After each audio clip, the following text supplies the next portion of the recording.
សួស្តីបងប្អូនអ្នកគ្នាថ្ងៃនេះខ្ញុំបានថតបន្តិចឃើញសัตว์ចម្លែកមួយគួរឲ្យចង់ថតណាហើយសបរវាគឺចាប់អារម្មណ៍មែនទែនបងប្អូនអើយចាប់អារម្មណ៍ផងថា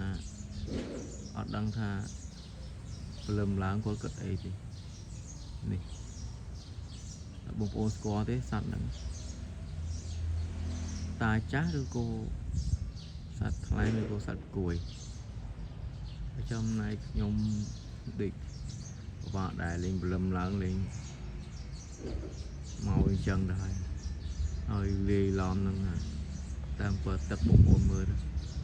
ទេសភាពពពកផ្លែពទឹកច្រើនទៀតហើយមិនដឹងថាគាត់នេះមានអារម្មណ៍ស្រស់ស្រាយប៉ុណ្ណាទេបងប្អូនជួយពិចារណាដល់គ្នាស្អាតទេបងប្អូនខ្ញុំឃើញខ្ញុំចាក់អារម្មណ៍ហ្មងចាក់អារម្មណ៍ដល់មុខគាត់មេឃសបរគឺចេញមកអំណាចមកចេញមកអំណាចស្អាតហើយបងប្អូនបានជួបបានឃើញនេះមើលកតុយតាំងពីកតុយរហូតដល់ក្បាលកាយមកនេះចុះងាកឡើងបងប្អូនបងប្អូនដើរឃើញទេនេះអីណាបែរមុខមើលទៀតបងប្អូនហើយខ្ញុំឃើញចាប់អារម្មណ៍ប៉ុណ្ណឹងខ្ញុំឲ្យបងប្អូនថតឲ្យបងប្អូនមើលថាវាលយប៉ុណ្ណាស្អាតប៉ុណ្ណាហើយលាយឡំនឹងទេសភាពបងប្អូនទេសភាពនៅពីក្រោយហើយនៅក្រោមដើមពើទឹកដ៏ស្រស់ត្រកា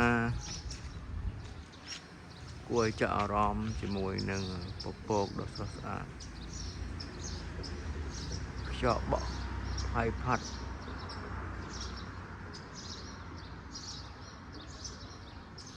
ហើយ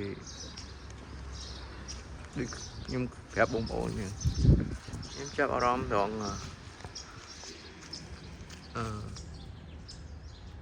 បានសបរ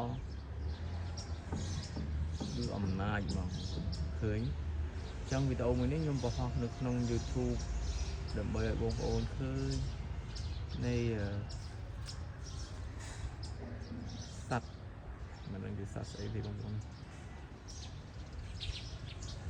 ចឹងអរគុណច្រើនបងប្អូនជួយ Subscribe វីដេអូខ្ញុំមួយម្នាក់មួយផងអរគុណច្រើនគឺ Page ពុំបើ